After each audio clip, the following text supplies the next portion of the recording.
Now let's see the energy charge. The ratio of ATP to ADP concentration is known as energy charge of cell. ठीक है, किन दो चीज़ों का ratio, ATP का ratio two ADP, इसको हम बोलते हैं एनर्जी चार्ज ऑफ सेल. कितना ATP बाय कितना ADP बन रहा है उसको हम बोल रहे हैं energy charge of cell. A cell can use this energy charge to relay information about cellular needs. If there is more ATP than ADP available, cell can use ADP to do work. But if there is more ADP than ATP, the cell must synthesize ATP via oxidative phosphorylation. मतलब हमारा जो cell है वो use कर रहा है इस energy को कि हमारी जो सेल में नीड्स हैं उनको कंप्लीट कर सके. ठीक है, पर अगर हमारी बॉडी में ATP ज़्यादा है और ATP कम है तो जो हमारा सेल है वो ATP को यूज़ कर सकता है अपना वर्क कंप्लीट करने के लिए.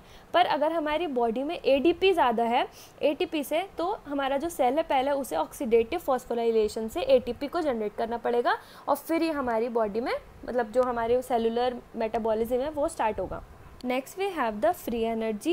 The energy actually needed to do the work and participate in the reaction is referred to as free energy. मतलब वो एनर्जी जो एक्चुअल में लग रही है किसी भी रिएक्शन को कंप्लीट करने के लिए उसको हम बोलते हैं फ्री एनर्जी. ठीक है, free energy is an extensive property meaning that its magnitude depends on the amount of substance in giving thermodynamic state. ठीक है, जो हमारी एक्चुअल एनर्जी लग रही है इसको हम जी से रिप्रेजेंट करते हैं. आपने सबने सुना होगा गिब्स फ्री एनर्जी, वही है ये. ठीक है, जो हमारी एक्चुअल एनर्जी लग रही है रिएक्शन में पार्टिसिपेट करने के लिए उसको हम बोल रहे हैं गिब्स फ्री एनर्जी या फिर फ्री एनर्जी. ठीक है, जो हमारी फ्री एनर्जी है वो एक एक्सटेंसिव प्रॉपर्टी है. मतलब एक ऐसी प्रॉपर्टी है जो इंटरनल नहीं एक्सटर्नली वर्क करेगी.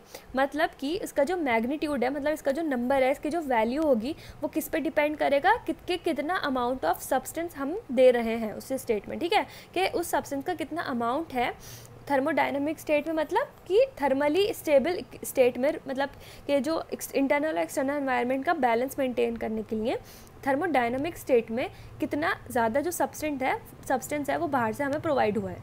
ठीक है, उसके लिए जो प्रॉपर्टी हम मेजर करेंगे that is the free energy.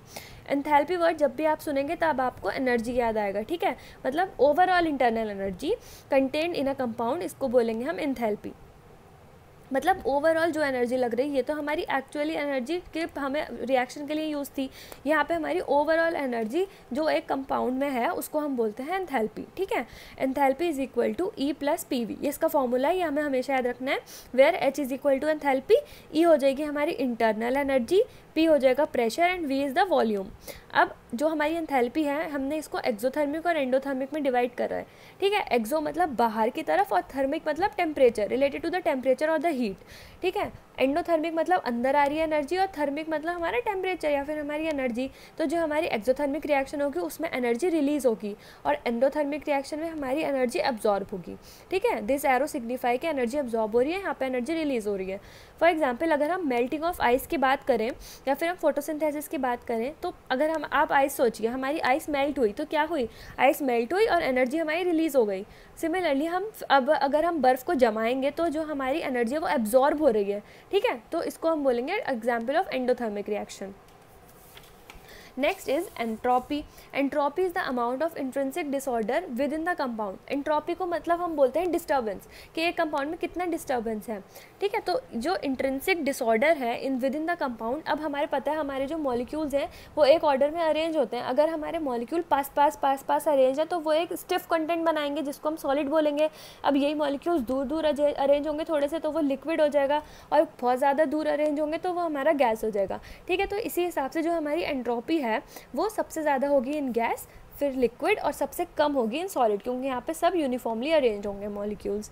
इससे हमें मिलेगी a relationship between free energy enthalpy and entropy.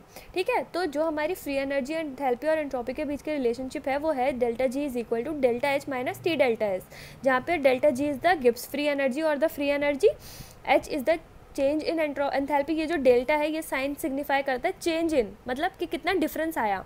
Delta S is the change in entropy and T is the temperature in kelvin. ठीक है, हमेशा हम केल्विन में लेंगे. अगर हमें सेल्सियस में टेम्परेचर है तो हम उसको केल्विन में कन्वर्ट करेंगे, फिर हम फाइंड आउट करेंगे कि हमारी कितनी फ्री एनर्जी यूज़ हुई है.